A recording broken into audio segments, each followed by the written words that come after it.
Don't touch that dial. You're tuned in to the Dread Podcast Network. Welcome to Development Hell.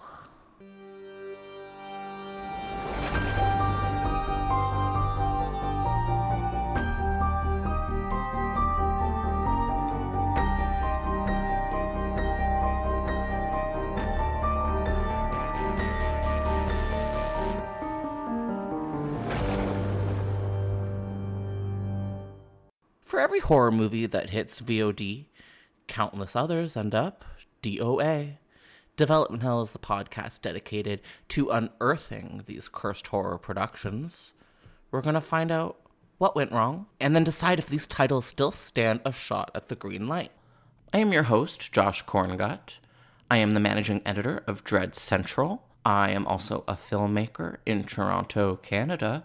This podcast is a proud member of the Dread Podcast Network.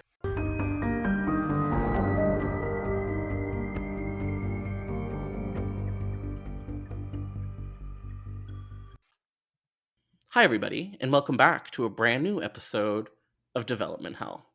Today we are tackling an ooky, gooky, and all-around disgusting topic, Society 2, Body Modification. Today we have a very special guest judge with us. We have Perry Jackson. Perry, how's it going? Oh, it's going all right, Josh. How are you today? I'm really good. Can you do me a favor and introduce yourself to the Development Hell audience? Oh my God! Wow. Hello, everybody. Hello, Development Hell audience. My name is Perry Jackson. I guess I'm a frequent Letterbox user, former video store employee, and the reason that Josh has seen this movie now. Yes, that is absolutely accurate. So me and Perry and our close group of friends have a movie club that we started during COVID. Yeah. And Perry is reliable for bringing outside of the box picks that really sometimes disrupt our normie brains. Perry, why did you pick Society for the last round?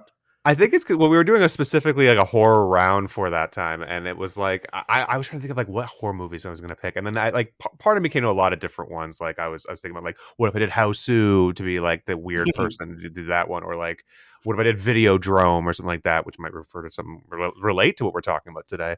But like and other things. But I thought I landed on Society because like of what it really is about and how.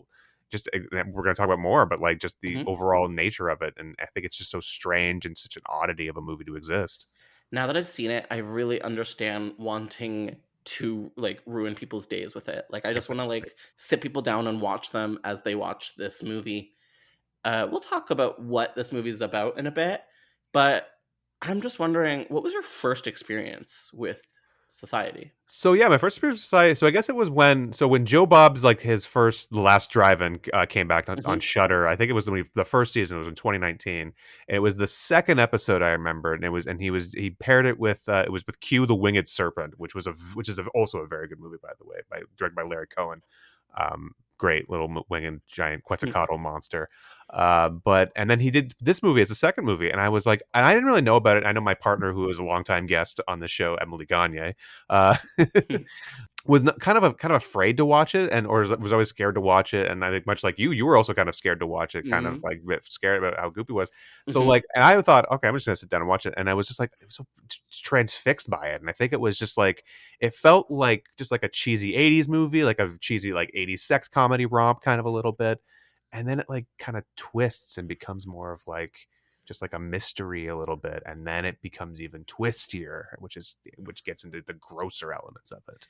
It's twisted, that is for sure. And I think people that like me who hadn't seen it were definitely familiar that it had like a really outrageous like special effects gross out ending. Right. But what I didn't realize going into it was how interesting and bizarre the mystery for the first two acts of the film are, and the weird, like, incestuous bizarreness and the 1980s, like, murder mystery element and kind of giallo feelings in there too.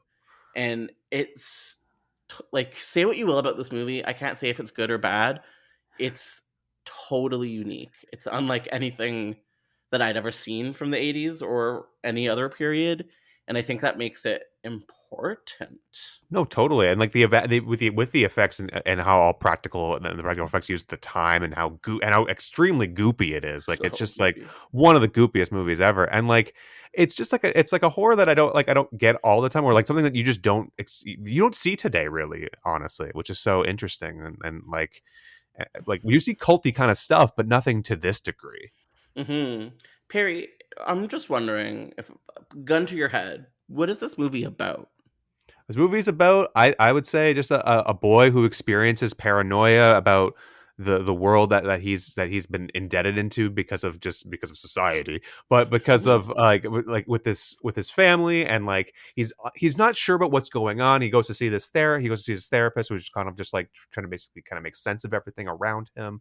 Hmm. And like he's just trying to like figure it all out, trying to be like, what's something's going on, something's up, and then you see his one friend come in and kind of lurch at his sister, and then he's kind of unsure about what's going on, really, and then kind of things start to unfurl as they go along, Hmm. almost.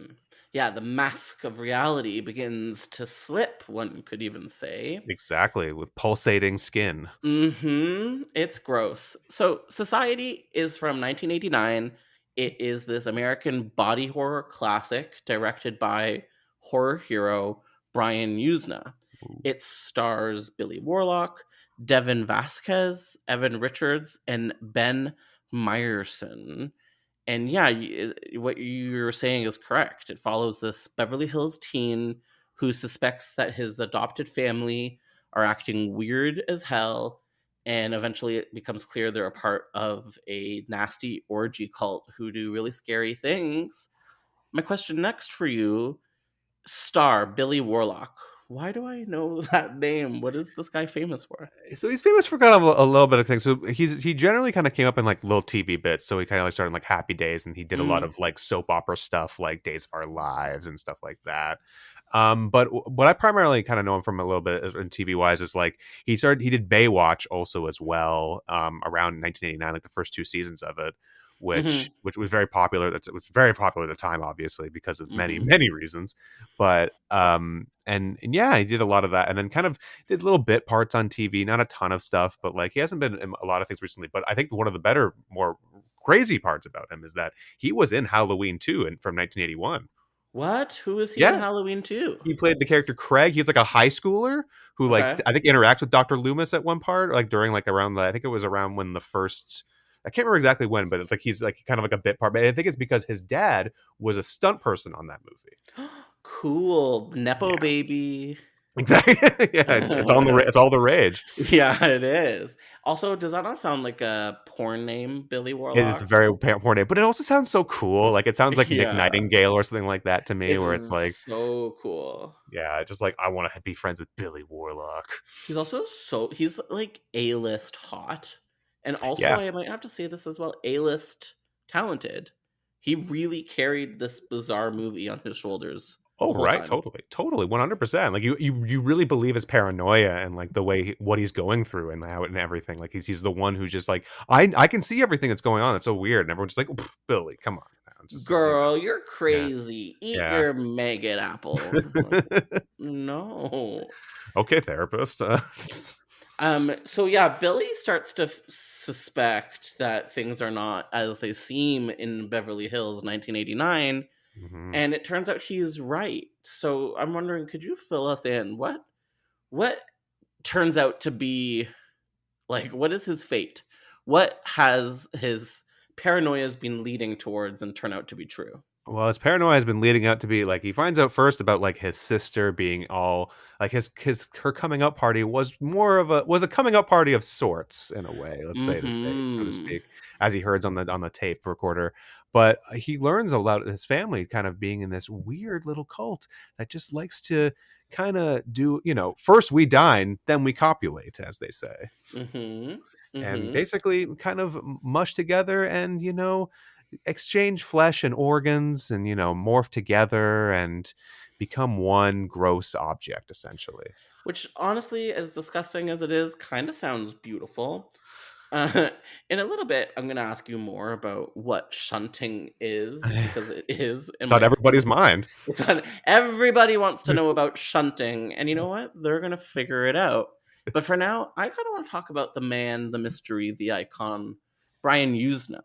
Yeah, Would it be okay with you if I gave just like a little bit of a spiel, a little bit of a history on this horror hero? of course. Yeah, by all means. I love the use. The Hughes began his career as a producer, and he was working with another horror icon, Stuart Gordon, on 1980s classics Reanimator and From Beyond, which I believe are both H.P. Lovecraft inspired. Yeah. And then eventually he would go on to make his first directorial effort, which is this movie, 1989's Society.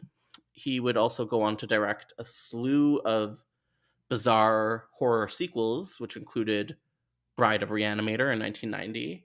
Weird movie. We've talked about it a little bit on this podcast.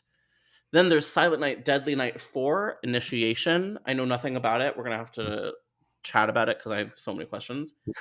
There's Return of the Living Dead 3. Also haven't seen it. It stars Julie Cooper from the OC, so that's cool. Most important part about it. Oh, hell yeah. I actually think I've turned it on, but I didn't get very far, and it'll have to happen again. It's good. No, it's very good. I promise I'll have to reviews. And then he also directed The Dentist, which I'm shocked to read is from 1996. Yeah. Like the same year as Scream, really? That's 1996 insane. was two very different worlds. It was the 80s, but it was also Scream. So, right. Yeah, he apparently also directed the sequel, 1998's The Dentist 2. Wow. Yeah, out of all of these... I was gonna say two of the scariest VHS covers I think I've ever seen, like as a kid, because I feel like I would walk in the aisles and see like the cover for The Dentist, and I'd be like, I just, as someone who was afraid of not only The Dentist but also the horror movies as a child at the time, I'm just like, it's no. Yeah, that one was gratuitous, if I recall. Like it's just like a woman's like terrified open mouth, no, thank you. That's bad. Yeah, I remember The Dentist being off limits, definitely, when I was younger. And was the other one that you're alluding as one of the scariest video cassettes boxes, Night of Return of the Living Dead 3? Oh no! Well, I mean, that's just an amazing box art I would see all the time and be so drawn to it. It was just because you were just like that, like it's like the moment with the hand and like the blades kind of going through, like going through. Yeah, was it a martini glass?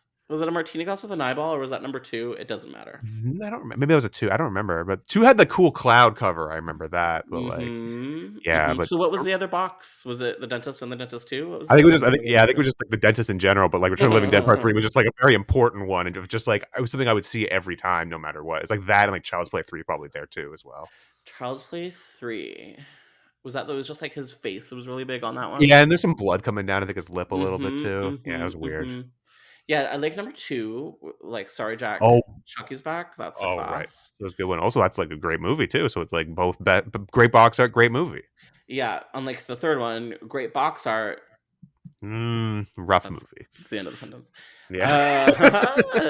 Although I'm very grateful for the Chucky series, they have more hits than misses, and that's a beautiful thing. Have you seen Silent Night, Deadly Night? First of all, have you seen any of the sequels, specifically number 4? I do. I think I've only seen the first Silent Night, Deadly Night. It was a long time ago. But yeah, yeah. Very curious about this fourth one. I don't know anything about it. I do think I've heard rumblings that it's the worst one, which definitely intrigues me.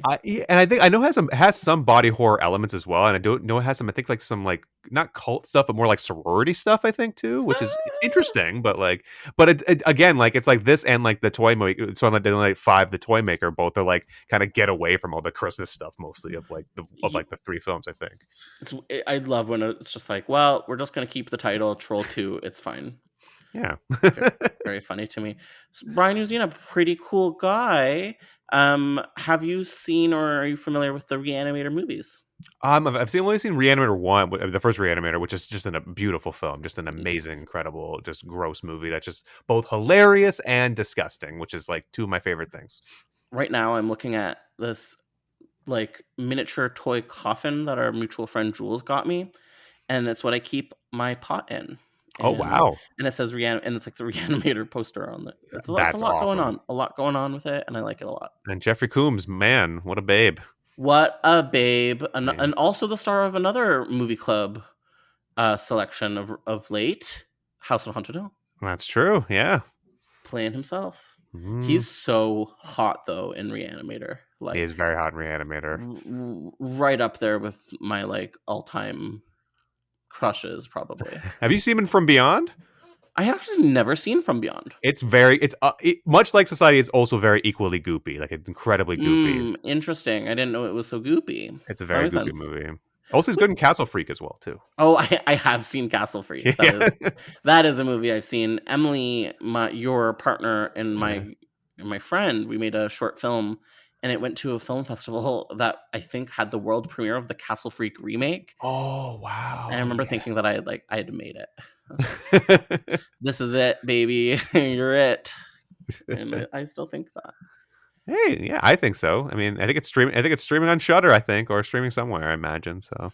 These movies are the fucking best. Yeah. Would you say Society has Lovecraft influence, or am I barking up the wrong tree?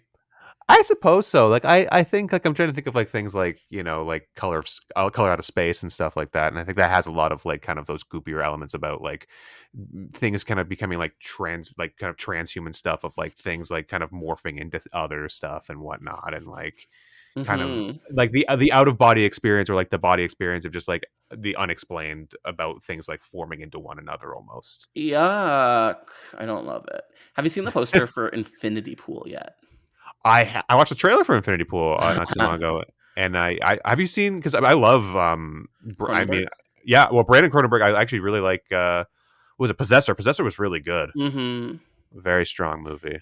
It's giving me Society, kind of, a Yeah, little I can bit. see that. Yeah, I think but like a whole different vibe, like with me, and like with Mia Mm-hmm. Goth, and with Alexander Skarsgård, and like that Mm-hmm. whole like vibe of just like a society of people that just do up to something entirely like not human, or something that's just so out of ordinary. Okay, Mia Goth, overrated, underrated, or just normally rated? I mean, maybe probably normally rated. I feel like Mm-hmm. I Mm-hmm. don't think she's really under, because I feel like there are things that she performs very well in, but I don't know. I don't know if she's over or You under. think the hype is appropriately sized? I I think think so. that Yeah, I'm okay with that, to be yeah. honest. I think I I think kind of she's agree.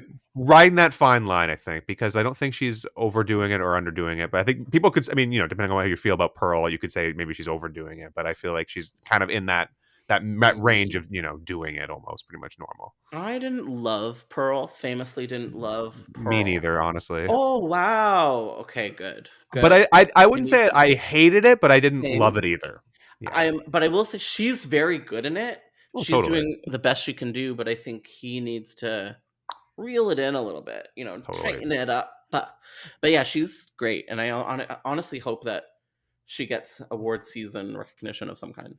Yeah, for sure. Or just, yeah, and I feel like it's cool that these two, like X and Pearl, were both made in the way they were made, kind of in like the bubble of whatnot, But Kind of like Tubi's Terror Train and Terror Train 2.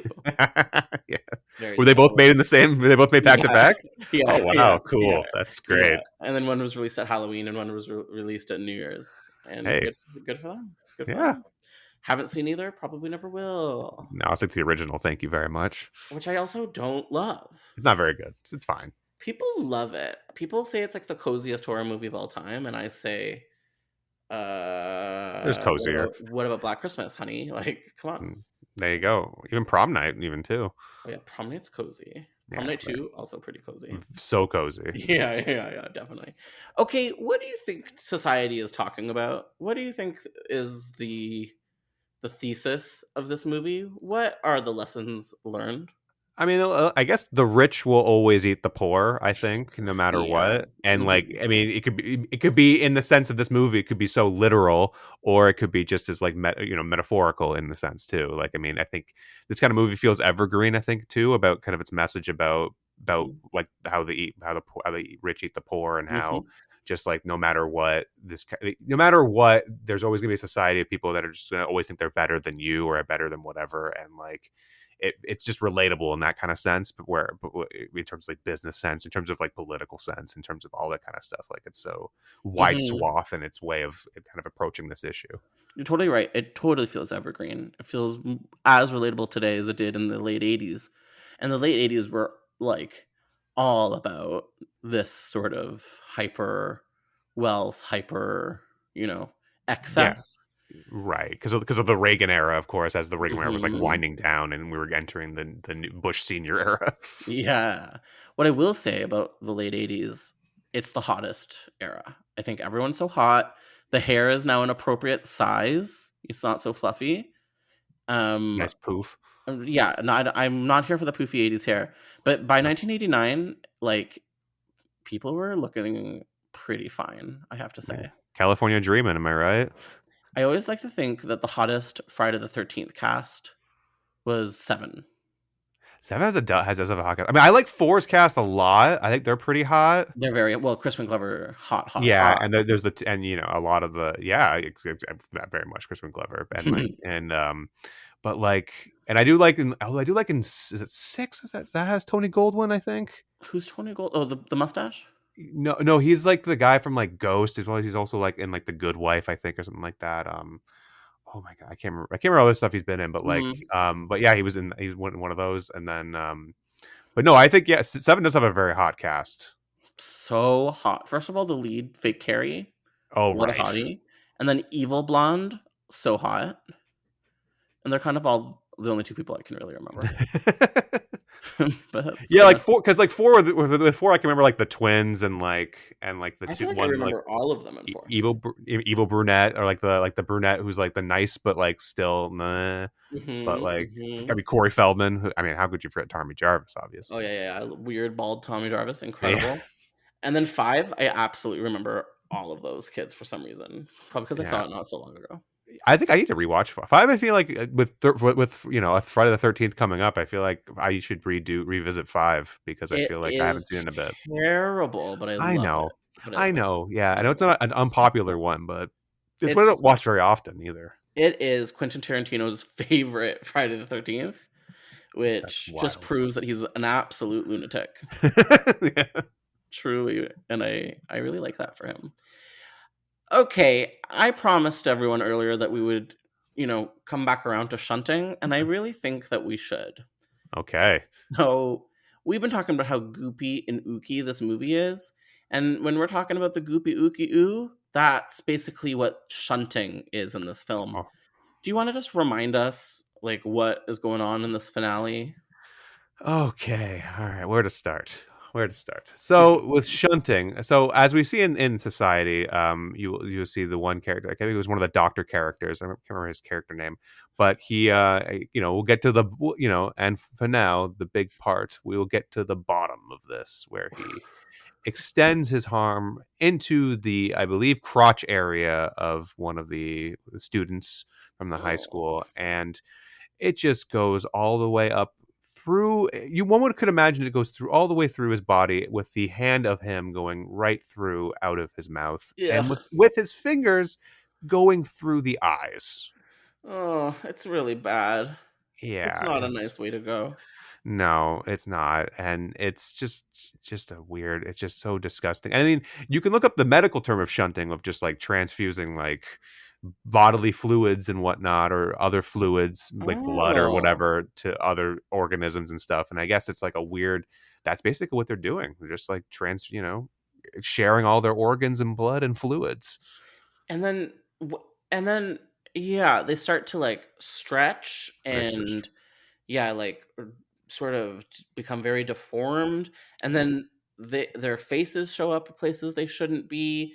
At one point we are back in his parents' bedroom. Do you want to remind us what happens there? Oh, of course. So basically, during that whole during the very beginning of the whole party, I guess you could say, when it gets down to it, when the red lights start to flicker, the Whitney family, the sister, the mom, and the dad, oh, like they go up a little bit to, they want to have their private time.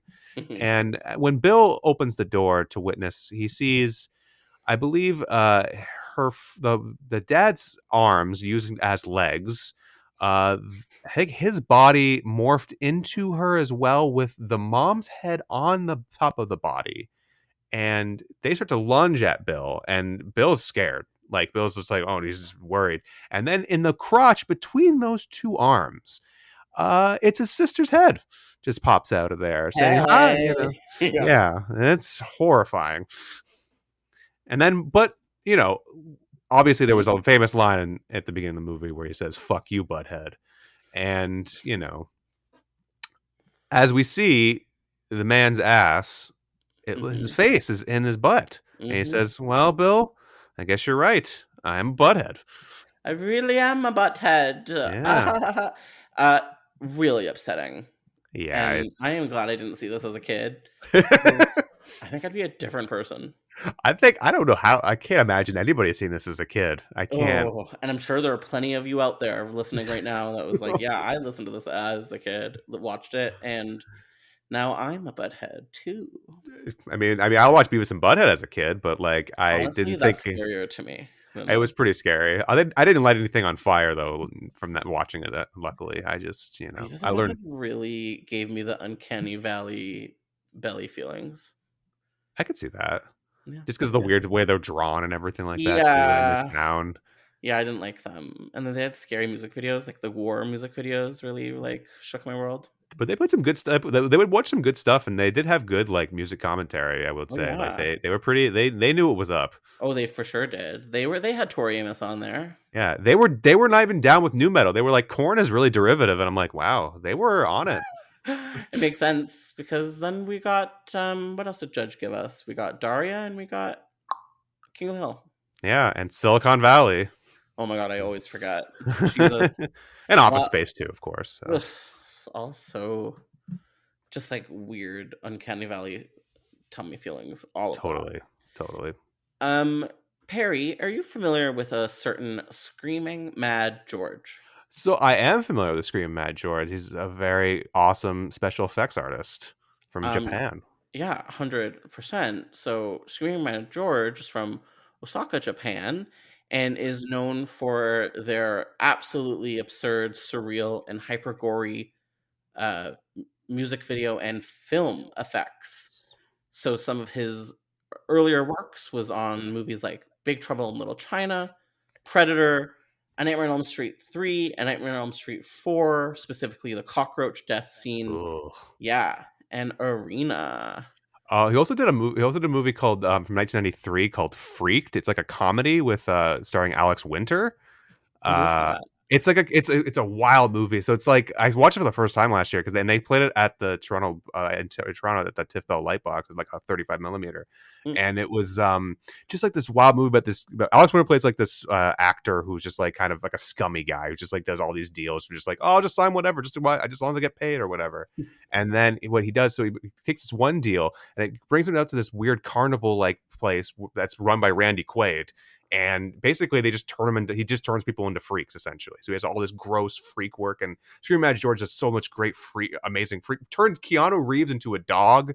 Like, Cool. Bobcat Goldthwait is a sock that talks. It's like, it's insane. And it's a wild trip. It's incredibly 90s, though. It's like, that's like 90s MTV as a movie almost, Does it have Joe's apartment energy? It did kind of have a Joe's apartment energy, I would say, or yeah, for sure. Because even like one of the dudes from Blossom's in it. Hell yeah, Michael Stoyanov, baby. Hell yeah! Would you ever pick that for movie club? Because I would watch that. I was considering it. I considered it as like a kind of like a follow up to this because it'd be like, hey, now we're gonna do a comedy, but also and to relate the two. But then I was like, I don't know, I don't know what direction to go in next. Hilarious.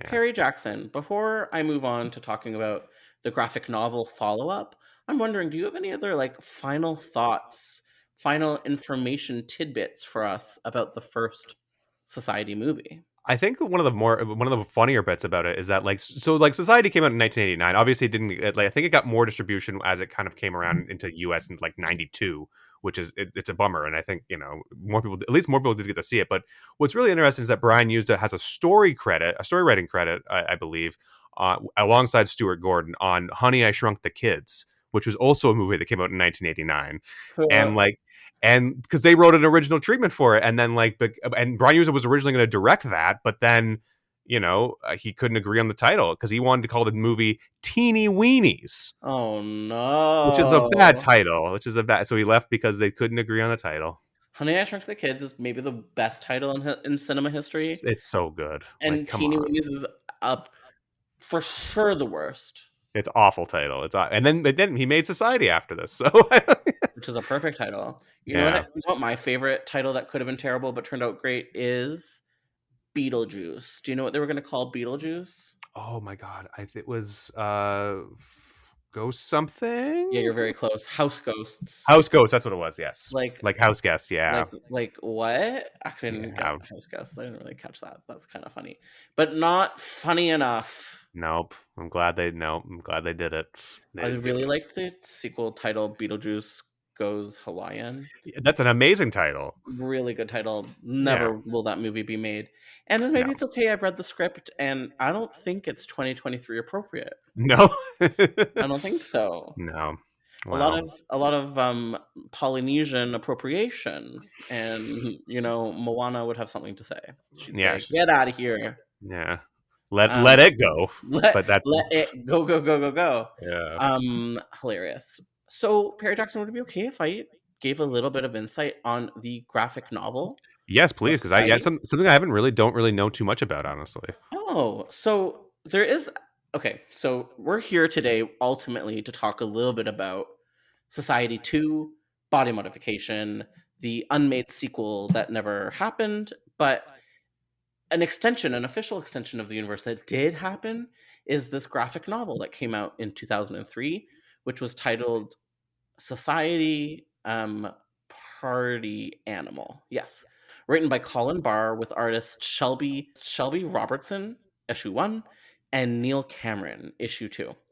So these were about a 10-year follow-up to the body melding climax of the 80s original.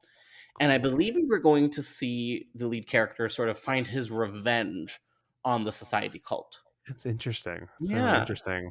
Speaking with Horror Society, ironically, the author had this to say: I wanted to try and make a strong connection between the film and the comic sequel. When I started thinking about a story for the comic book, more than 10 years had passed and things had moved on a bit. And I felt Society was one of those horror movies which had really been cemented in people's minds. When I spoke to Brian Yuzna about it, he had some great ideas about this race of upper class beings. He had this fantastic background story set in ancient Rome where you could imagine all this cannibalistic ritual fitting in like a gruesome treat. Yuzina originally wanted them to adapt the film first and was keen to take the story in a new direction, an alternate timeline for a comic book world.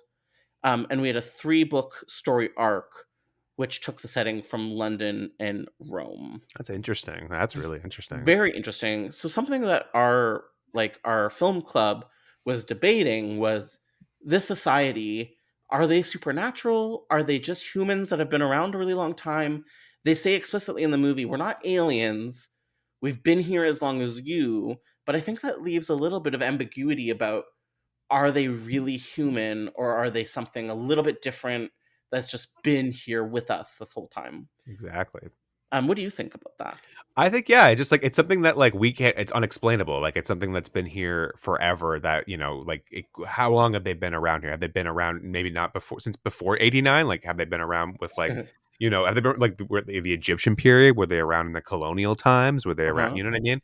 You have to think about, because like you see about, and then in the movie as well, they kind of hint about like the internship at Washington. So it's like, how far do these people go? Do they go all the way to like the political landscape at Washington? Do they go even far back to political landscape to like in the 1800s, like when back then, even like how far back do these people go? And are they, I mean, obviously maybe they were aliens that came here a long time ago, but of course if they've always been here, then should maybe who knows, right? Or maybe they were born from the earth, That feels also either. Lovecraftian to me. This like, we've been here this whole time, but we're unknowable energy. And hearing that there was this comic book set with moments in ancient Rome, or at least there was like ideas for stories set in ancient Rome with like, the excessiveness of that time mixed with the cannibalistic hypersexual ritual of the shunting, it Right. makes sense. I can No. really see that environment in this world. Yeah, totally. And I think it would just be cool. I mean, it's cool that this book exists also too. Like I think it's, and it came out in 2003, which I think is like, yeah, it's like that's like a little over 10 years after the fact, which is like insane. Yeah, it's like 2003 to me is like the ultimate lost era right now, where it's like it's so long ago, but it's not long ago enough. and anything that came out around that time just kind of feels in transition to me a little bit right Yeah, now. like it's 20. Like, that's 20 years ago now, which is so Uh-huh. weird to think about. Like, because 2003, I'm just like, yeah, I got like Yeah, the what happened in Daredevil's coming out. 2003? Like, what were we excited about in 2003? The Tori Amos Greatest Hits collection definitely came out. Some What video else? games probably came out. I can't Belle and think. Sebastian, Dear Catastrophe Waitress. Oh, that was a good album. That was a good album. What else came out in 2003? Ha Ha Heats, Make Up the Breakdown. That sounds familiar. Yeah. Um, Oh my I'm trying goodness. to think. I mean, does Broken Social Scenes You Forgot It and People Count? I guess I don't know. Uh-huh. Yes, it does. Oh my goodness. Broken Oh Social my god. Scene definitely counts. Was there like a Arcade Fire EP previous to the one that Yeah, came? I guess it would have been come out that year, I and think then it like, did. and I then think oh it did. four was Funeral, and then oh Yep. five was like they It was re-released Neon the EP. Bible, I think, or was that Neon 6? Bible was oh seven. Yeah, Oh 07. Jeez yeah, Louise. I know. Parker. Jeez. 2003. Yeah, as I'm saying, it's a lost era. Lost era. Very Ooh, lost era. speaking of Dead End, my favorite movie, 2003. Oh right, with Ray Wise, Ray right? Rice, Yeah, Lynn Shay, yeah, the baby. yeah. So I'd like to get my hands on this. I was looking online. Yes, I think it's out of print, but you can find it pretty cheap. Oh darn. At least that stuff was out of print. Maybe Mhm. though. Yeah, it sucks, but I think it yeah. is. You know what? Don't quote me, but you can definitely get your hands on a copy if you so wish in this world. Right, of course. hmm Perry, how do you feel about us finally getting to our final destination, which is Society 2 Body Modification? I'm very excited because I don't really know too much hmm about it, and like I kind of tried to find a little bit more information about this, but like there's again, it's like again, like much like movies that have been covered on this podcast. It's been lost in development hell. And a lot of stuff goes on in Development Hell, and we don't always know what that is. But Yeah, lucky for us, again, no, not again. 10 years ago, 2013, the Horror Channel at the time had an interview with Yuzna, who had some updates on Society 2, which had already been declared titled Body Modification. And I believe he had already sort of hinted about this movie for a couple of years, or at least a year at that point. And then he got more into a little bit the specific, no, into the nitty gritty with Horror Channel in 2013, right, saying it would take place in these super exclusive late night clubs that they have in Hollywood. Once you get in there, there's always the VIP room or the VVIP room, and that's always off limits. So in other words, this is where the ultra dark, ultra rich, exclusive stuff goes down. He continues with saying, the problem is, as always, financing. I'm actively working on the script, but horror has become so mainstream that it seems to have mostly lost that transgressive quality that used to make it so exhilarating. The business has changed considerably due to the digital revolution. There aren't many like small but enthusiastic indie genre studios out there anymore. And lastly, he went on to wonder if like this genre could be, or if this franchise is sort of even relevant anymore after the right. release of Cabin in the Woods. And basically he compares it to Cabin in the Woods, which was, this very self-aware horror movie of the time, and just wondering if, the horror landscape is open, ready, and able to receive something like Society. Perry, what do you think about these statements from Yuzna? Do you think that horror had mainstreamed sort of out of dangerous horror like this, or did it just shift? What do you think was really going on? I think it kind of shifted because like it's funny because he says it's in 2013, and this was like I mean obviously it's a Cabin in the Woods time, but like I guess the Bloomhouse boom hadn't really started really yet until like Mhm. later on in the decade. So you think about it like at that point, like I think if you were to look at it now, even 10 years ago, I feel like a movie like this like couldn't get made today. Like you look at the original Society, I feel like it couldn't get made today. No. And if it were to, it would be just like a CG weirdness of it, and it just would lack like the visual appeal and the disgustingness of it all because of without practical effects. So like, and a sequel like this, I mean, I like the idea of kind of going into like VIP clubs and like kind of like the club nature of it. And I think Mhm. you kind of can see like maybe there's a world where like there's there's the regular club to go to, but then you go to the other room, and then it's like all these people are doing disgusting copulation and shunting and whatnot, and you see like maybe there's a shunt room. Who knows? You know what I mean? Like, but I Why think it would not? just be, yeah, exactly. Why not? Mhm. But yeah, I don't think it could really get made today, and I just don't think like I don't know who would put out like this thing recently. Like, I mean, you look at like Cronenberg, for example, and like he just put out a recent new movie recently that was actually had like body horror elements and everything, and that took a long time for him to get made, obviously. And this was something he had an idea for, but like never really went through with it until I guess he was becoming more relevant with time, and obviously maybe it's more like a waiting game. Maybe when Mhm. now that like society's been about is over a little 30 years old now, maybe there is room for this kind of movie now. Who's to say? But like, who will put the financing for it? Like Yuzna says, remains to be seen. Would Blumhouse put the money up to do something like this? Would someone like Neon do that? Because Neon did for Cronenberg. So who's to say, really? It's interesting. I think that we have come around to really like scooping up nostalgia releases again. Right, of And I think course. like we're seeing a trailer for the Mutilator 2. Like weird movies are getting Yeah, follow-ups. that's so strange. Like Mutilator is a pretty good movie, but like that's not a movie I would ever like. I think like Fall Break. Like I mean, obviously this is a new Fall Break song, and hopefully, but like Oh wow, I would Fall hope Break so. 2 is what they really should have called I it. should 100%. Um Also, what is a fall break? I'll never know. Yeah, You just started going back to school. Why do you need a break? hey, everyone needs a break from school. Everyone does need a break. And yeah, and it goes without saying, political landscape has changed significantly. And Totally. this first movie, as great as it is very 1989. Definitely a little problematic. Not exactly sure what it's saying at all times. Hmm. There's a gay kiss in it, though. Like, Totally. I mean, I don't think it's saying nice things about its gay kiss, but it's there, and Right. They it's kind of hot. like it's like a use for like just like abuse of violence almost is the way he's almost kind of doing Yes, it. Yeah. like a grotesque, like freak show kind of. Yeah, which is sort of yeah, it's the whole underbelly of that, which is like not cool. But he doesn't. But he gets kissed, and nothing bad comes from it, right? Because True. he's Yeah. Yeah, because he's about to start the whole process about like, oh, now I'm about to shunt you, and he's like, no, and then he gets shunted back or yeah, ripped inside out, really. shunt you, bitch.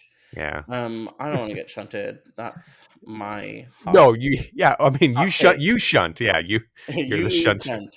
Well, okay, so this landscape question kind of leads me into our final section, which is conclusions. Perry, my first question for you is, do you think we'll ever see a sequel to Society?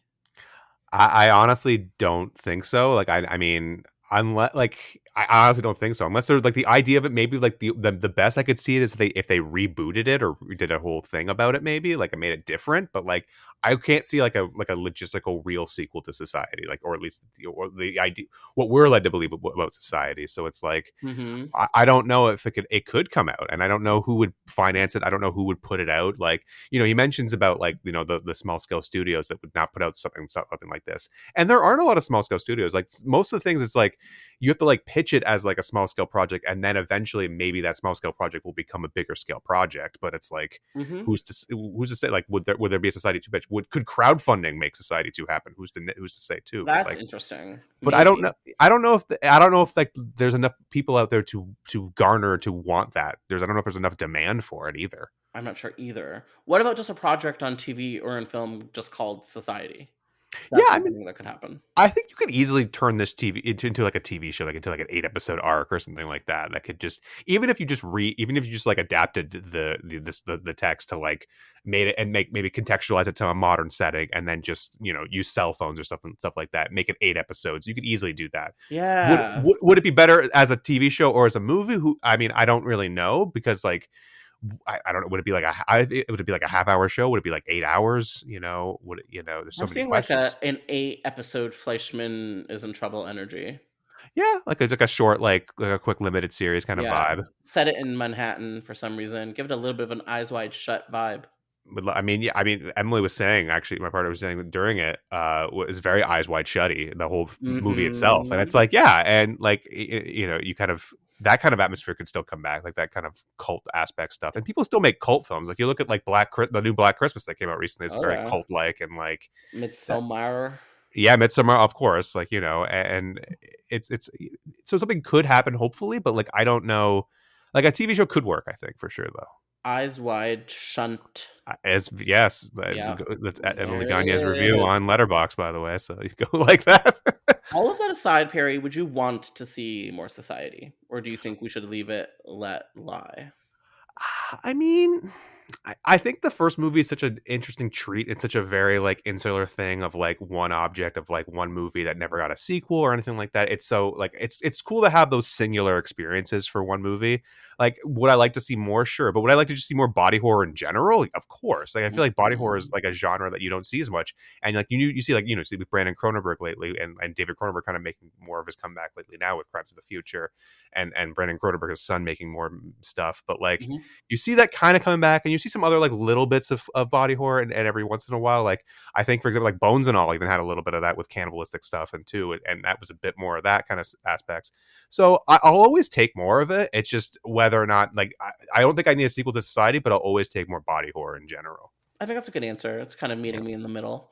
Perry, where can you be found online if you so wish to be found? Oh, of course, yeah. I'm usually my name without vowels, so PRRYJCKSN. I think it's mostly on Twitter, Letterboxd, yeah, everything. Mostly just do my stuff there.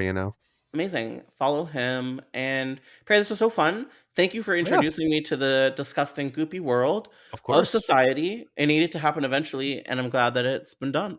and of course, thank you for having me. Literally, I hope you come back sometime soon. I hope so too. Yeah, Um, I have my numbers always available. amazing. I know where you live. I'm sure you do.